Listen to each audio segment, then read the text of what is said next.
बघूयात पुढची बातमी। मुलुंड मेट्रो बांधकाम दुर्घटनेमध्ये मुलुंड पोलिसांनी आरोपींच्या विरोधामध्ये सदोष मनुष्यवधाचा गुन्हा दाखल केलाय। मिलन रोड बिल्टेक कंपनीचे प्रोजेक्ट डायरेक्टर हरीश चौहान, सोबतच project manager Kuldeep Sapkal, deputy director Saurabh Singh, supervisor Prashant Bhoir आणि डीबी हिल एलबीजी या कंपनीचे प्रोजेक्ट मॅनेजर अवधूत इनामदार हे सध्या अटकेत आहेत। मुलुंड कोर्टानं या पाचही जणांना 2 दिवसांची पोलीस कोठडी सुनावली, तर 2 फरार आरोपींचा सध्या शोध सुरू आहे।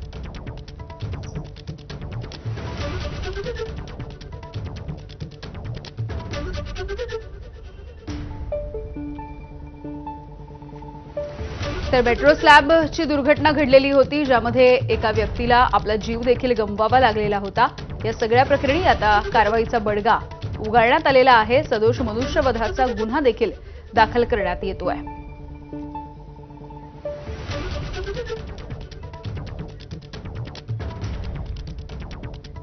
आणि यानंतर थेट आपण मुंबईच्या क्रॉफर्ड मार्केट परिसरामध्ये जाऊयात।